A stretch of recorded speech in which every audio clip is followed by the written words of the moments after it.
The Warriors cannot get anywhere without Andrew Wiggins. They need, and that to me, outside of health of the basketball, I have a bad phlegm this morning, excuse me.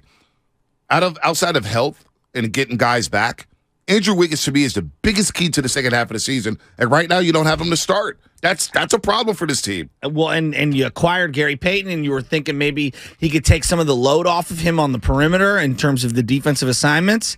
And he's not available for who knows how long. It kind of sucks because I'm looking at the way the Warriors are right now. And it's like, if they were just a slightly better team, how much will we be talking about how Jordan Poole has kind of solidified certain things with so much of the absence of Steph Curry? Yeah, he's played a lot in these games. Draymond, I know there's off-the-court stuff that everyone's going to reference. He's played good basketball. He is. Dante DiVincenzo's been a revelation. Right. Like, there are good stories on this team, but then collectively I look at it, I'm like, why can't they just pull it together for a week, 2 weeks? Right. No, and it's going to be tough. All right, they have the Denver Nuggets again. They have the Memphis Grizzlies again. They have the Grizzlies twice. Clippers, right? Again? They have the Clippers again. Yeah. They had the Suns March 13th, the return of Kevin Durant, who's coming back next Wednesday for the Phoenix Suns. You got Kyrie Irving and the Dallas Mavericks. You have Sacramento again. That Sacramento game could be huge. And you just wish, and I know a lot of people want to blame the 3-7 start on James Wiseman, which is just foolish. Are you going to, really? But listen, winning a couple of those games early, the difference between being 500 now and maybe being over 5 games over 500 is monumental. You're in the top 4. Now, they could be – would it surprise you this, Shasky? Yes. Would it surprise you if the Warriors ended up finishing in the top 6? Or if they just finish out of the play-in? Nothing surprises me at this point of the season. I would be surprised if they finished in the top 6. I'm going to be honest with you. Even though I know that the records are all jumbled and a couple of games here, a couple teams slide, like I know things can happen. Missing out completely, as crazy as that sounds, why in my head I could see that. I could, because what if I told you this, Steph doesn't return. Steph doesn't return. And you don't have Gary Payton II until the postseason. Like just that one element right there. Steph Curry doesn't return. Then I think most Warrior fans say, I wouldn't be surprised if they missed out completely. Like, to go up to the 6th seed, man, that's... If Steph Curry It hurts me to be so pessimistic. I'm not trying to be. I want to be optimistic. Yeah, I wish they would meet me halfway. Dude, if they didn't make the playoffs, it would be one of their bigger disappointments. Not just the Bay Area alone, probably the last 20 years, 23 years. I mean, it may be one of the biggest disappointments of my lifetime if they didn't make the playoffs. Really? Absolutely. Think about the teams, right? Given all the injuries? And everything that's happened? I mean, look at all the games they've blown. They've blown 10 games where they've had a double-digit lead. Let's go back to the beginning of the year. I tell you, Steph's going to miss X amount of time. What has he missed? 15 games right now? Yeah, I'll pull it up in a second. Yeah, okay. Andrew Wiggins is going to miss a huge chunk of the season. I think most Warrior fans would be like, that's going to really have a damper on them. But even the most optimistic would say, maybe they can overcome it. But, you're 500 given all of those things that have happened. But you would have thought that Wiseman would have been still on his basketball team. That's true. You'd have thought that Kuminga would have taken another leap. We all thought Moses Moody was going to play 15 minutes a night. Well, yeah, I was wrong there. We were all wrong there. I was wrong there. We would have thought Wiseman was giving us close to a double-double. Hell, some people may have thought he would be starting by now. Jonathan Kuminga would have been playing out of his mind. I mean, I think before the season, we were all thinking title. No, I know we were, but you also given all the circumstances, you just said, okay, if everybody's hurt, okay, maybe they're in the 6th spot right now.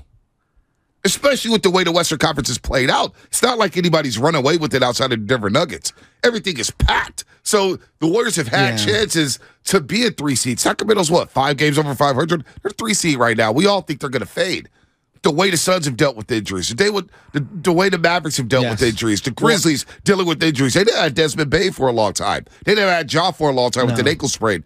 We'd all thought, okay, Curry's only played 38 games. Didn't they lose 10 in a row at home?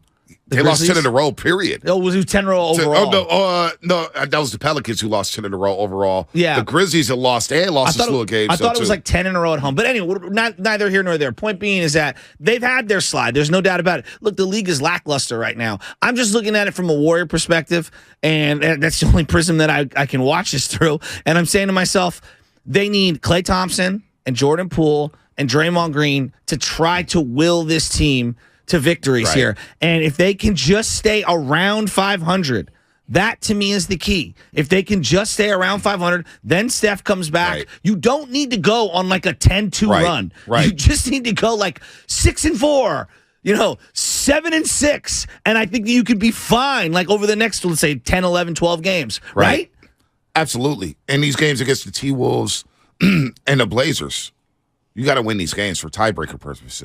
That's how you got to start thinking about it. So I think 500 gets you into the play-in. And how dangerous would this team be if they got past the play-in? I think they'd be pretty dangerous. But then you got a lot of unknowns, right? How's Gary Payton II going to be if he doesn't return into the postseason? Where is Kuminga going to be at that point? Where's Stephen Curry going to be at? That's the number one thing. Where is Steph at? That's all I keep thinking about. And they gave an update yesterday. And he's going to be reevaluated in a week. But he misses these 4 games, which is huge. Again, Lakers, Rockets, T-Wolves, Blazers. So that puts us at the first week of March, right? And then you got to think, even if he's 100%, right, it's going to take a couple days. It is. Right? Like, because then he's going to have to participate in 5-on-5s and stuff. So you just start playing the calendar game, and you're saying to yourself, because what do they got? Like 11 in the next. Well, think about this stretch. How many games do they have? Think about this stretch after the 4 games. Okay. This is daunting. So he's guaranteed missing 4. Guaranteed missing 4. And then next Thursday, Clippers. Then you play the Pelicans. You have to go back to LA, play the Lakers. You have to go to Oklahoma City. Then you have to go to Memphis. You come back to the Bay Area, play the Bucks. And then get ready for Kevin Durant on a Monday night, March 13th. Then you go back to LA to play the Clippers. Then you travel cross country to play the Hawks. Then the Grizzlies again, and then the Rockets. Oh, my God. I mean, I just don't know. I'm the most optimistic Warrior fan. I just don't know. When do they get to play the Washington Generals? I mean, seriously, that schedule right there. And a lot of those teams are fighting for playoff position, exactly, or playoff existence. Exactly. So that's why I say, if this squad doesn't make the playoffs, to me, it would be one of the more disappointing things I've seen in the Bay Area since the year 2000. I'm trying to think, you kind of have stumbled me here. I feel like I got hit with a Roy Jones Jr. combination play. The Giants in 2017, very disappointing. Yes. We all thought, okay, Giants are going to roll. Yeah. They signed Mark Melanson. Very disappointing. Barry Zito contract, very disappointing. No doubt. Niners of 2020, pretty disappointing. Yeah, but the injuries were part of it, right? No doubt, yeah. I mean, you lose Bosa for the year. You lose Jimmy G for almost half a year. What do you expect that team to do? Right. Who else? It's such a great question. I'm trying to wrap my head around. I mean, losing, like when you're like the Giants go wire to wire, they lose to the Marlins. That's pretty disappointing. Very. And you lose in 3 walk-offs, right, in a row, basically. But at least they made the playoffs. Okay, 73-9. You win. You're ready to win it all, and you lose in the finals in Game 7. Right. And it's LeBron James's greatest moment. That's pretty disappointing. This is a different level of disappointment. These are the champs. I know. And it feels like if they don't make the playoffs, sweeping changes could come to the Golden State Warriors. Let's go to Bud in the city. Bud, what's happening? You're on the roast. Good morning. Morning, Bud. Hey, I just noticed that all the teams that the Warriors play in the second half of this, after this All-Star break, they're all playoff teams or fighting for a playoff spot, most of them. Right. It's going to be tough to get in. It's going to be very tough.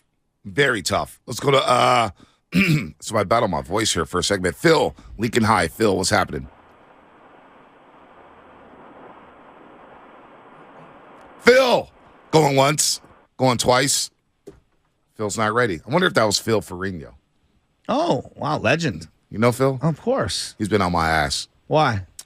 They're not giving Lincoln enough love? Yeah, Papa, head coach. After they won the state championship on last year. Where's my love? Where's my love? Mustangs? I got love for Phil. Congrats, Lincoln. State champs. Yeah, they're always there. They're always in the mix. He kicked my Eagles 10 straight times. He shut about, 49-0? Jesus Christ. I just, this Warrior thing, you kind of have me stuck. I've been now wrapping my brain around biggest disappointments. Like there's individual disappointments in terms of collective disappointment, like team-wide. Right. This is pretty staggering. If they don't make it, it would be staggering. It's a great question. There's only been one team ever to win the title in the NBA and not make the playoffs the next year. Do you guys know that team? It's the Chicago Bulls. Which year? It's the year that Eddie Curry and them got drafted. So yeah, 98, after 98. When Michael retired. The lockout shortened season when Tim Duncan won a championship with the San Antonio Spurs. So 1999. There you go. Look at that. Yeah, that was Only easy. time ever. That was easy. But the last team you didn't answer it. The last team to You just started participate right in the at finals. The last team to participate in the finals and not make the playoffs the next year. LA Lakers. Warriors. 2019. Yep.